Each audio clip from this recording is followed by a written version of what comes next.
Hi guys, and welcome back to another review to be checking out the Snowy Gunners banner. Now overall this banner is amazing. I'm happy that what they're doing with it, I should say. They're changing a lot of things in the game. I'll try to cover it as much as I possibly can in this video. So first off, we do officially got our very first 6-star Silica unit. And a lot of people are very excited to see this, and as well as I am, but a lot of people are very, very terrified of her in the regular events. I can definitely see that. And we also got Austin here as well. Now this banner has a lot of things to offer, a lot of new things I should say.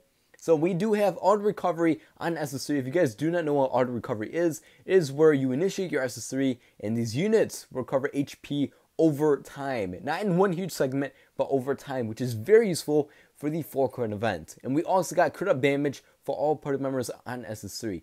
Now, this is a cool ability, but it is very confusing to understand in the very beginning, for me at least, and I want to clarify for the guys who do not understand it as well. Now, this ability right here, limb break twice to release for crit up damage. Now, this does not mean you need to limb break twice in order to get the crit up damage or the crit up buff. You do not need to limb break them at all. And in fact, you get the crit up damage just stock like any other unit. Now, what this actually means is from the crit up damage that you get without the limb breaks, if you do limb break them, you get even more damage. It's basically like a crit up power up or crit up buff. So after limb breaking your character twice, you can actually increase the amount of damage the crit up ability actually gives, which is pretty useful in terms of doing more damage and just excelling further into the ranked event if you do want to just get the double limb break off. So the reason why this Silica is so scary for some people, especially for me, is that her attack is absolutely insane. Now, her stab attack is off the charts. I'm not sure how good her DPS is, but this Silica can actually reach 9k attack. Believe it or not, 9k attack, R5 weapon, and R5 armor is just absolute bonkers. So if you guys do want to see that, over that side of the screen, and if you guys were unaware, she can easily hit 8k attack F2P. All you guys have to do is either limb break her to 95 and or 100 with her signature weapon at an R4 state. And with an R5 armor, she should be able to reach an easy 8.2k attack OF2P style, which is very cool, very useful, but also very, very scary for these ranked events. Now, I'm very pleased with the trophy units and the banner units models and their animations. I think they look absolutely fantastic. I'm very happy and very pleased with how they worked out this banner. So we have Austin here with a lovely model twirling around and hugging a present. I think it came out excellent. And I do want to say Austin here is definitely the jackpot, hands down, just because she's an AR weapon. Now, I'll get to that in a little bit here. Austin here doing a 13-hit combo, staying stationary and levitating up in the air. Now, I have said it before in my past videos that the levitation ability doesn't get used too often. As a matter of fact, we do get to use this levitation ability in this ranked event. Now, if you guys are a spammer, if you guys do have the SS3 and the firepower to spam a lot, she can spam in the very beginning twice before she actually has to parry, which is very nice in terms of building combo, getting some damage off, as well as the crit buff for all party members. Very, very useful ability having the levitation aspect. Now, the reason why I said she's pretty good for this ranked event for being an AR unit is because AR units can run and shoot at the same time.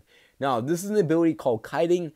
Some people like to call it where you run around and dodge the boss and move around, keeping combo at a safe distance. A very, very useful technique in the full current events, and we do get to utilize that ability here in this ranked event as well. Just because there are certain parts where the boss does jump up, and you don't want to be too close to them, and she can actually keep distance while keeping combo at a very reasonable pace, which is very, very useful. Now, it is a little bit harder to do that with Silica at certain points in terms of keeping combo without losing it. This Austin here is a master at keeping combo just because she's an AR unit, especially on this ranked event, because this ranked event is most made for ranged units. Bows, rods, AR units, snipers, you name it, that is ranged. They are definitely going to excel in this ranked event. But nevertheless, Austin here, 13-hit combo, levitating up in the air, staying stationary, probably the best character to have for the ranked event. But in terms of the jackpot for this banner, I definitely want to give it to this Silica here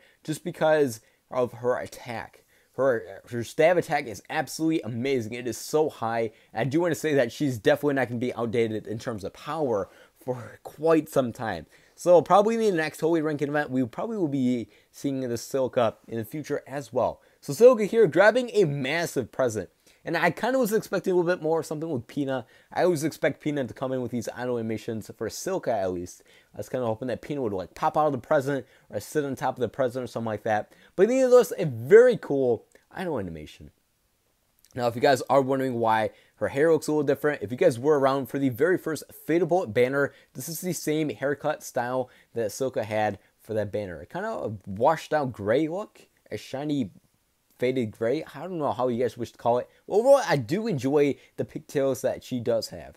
So Silica here doing a 14-hit combo and staying stationary, launching some gingerbread man at the enemy. I think her SS3 looks absolutely cool. It's very festive. I'm very pleased with the look of it. Overall, I do want to say this banner looks absolutely amazing. I'm very happy with how they did it, all the new changes. Now, with the changes comes along with new weapon changes as well. We did get to see some new weapon changes. Unfortunately, my game right now is bugging out, and I cannot show you guys the weapon banner for some reason. It's just not there. So I'll leave it on side the screen. Instead of getting the crit buff for all weapons, like how last year or this year, earlier this year I should say, we got weapons that got the crit buff that were non-elemental locked, meaning that after a certain hits of combo, we actually got the crit buff on weapons. Now this year, we are changing the crit buff to skill damage. Now, if you guys are veterans to this game, and you guys were around for the AOL Kirill, the Fairy Dance Kirill, he came with the sword, his black plate sword, with the ability of skill damage, plus 6% or something like that. We are actually seeing that skill damage buff again on these weapons, and I'm very pleased with that. Now, my thoughts on this, I do want to say we're going to be doing a little bit more damage in terms of SS3s, because skill damage refers to SS1s, SS2s, and SS3s, not auto attacks. So, overall, I do want to say we're probably going to be doing a little bit more damage. Nothing to go crazy over, but something new, something fresh, and I'm very happy with all the changes they are doing. Now, also, with the twig weapon, the little tree branch that we got after chopping down so many trees, we have gotten a new sword. It is finally here, and oddly enough, I don't think it's here anymore, but the Kirito sword from the last banner was Kirito and Sword Kalina. It's pretty much the same exact sword. But the way you guys can obtain that sword is by selling your twig. Yes, I do have the notice on the left side of the screen for you guys. If you guys were unsure, you guys can actually sell your twig and the sword will actually pop up in your gift box. I've already done it myself. I can confirm it with you guys. It is safe to sell it without getting scammed or anything like that for people who are unaware or something like that. You can sell it and get that sword. So if you guys are looking for a non-elemental sword, just be aware that it is locked to Kirito in terms of doing damage and stuff. But overall, a very cool banner. I'm very happy with everything they're doing right now. I cannot wait to see what they have planned for the rest of this month. Thank you guys so much for watching. Hope you guys did enjoy this video. Let me know in the comments below what you guys got in your scouts. I ended up getting both units on one scout. I'll leave that on the side of the screen if you guys do happen to want to see that. And let me know in the comments below if you guys do have a different opinion and your thoughts on the new changes, especially Silica and this attack buff and stuff, and for the weapons. Let me know how you guys feel and think about that. Thank you guys so much for watching. Hope this video helped out tons. And as always, I'll catch you guys in the next one. Take care.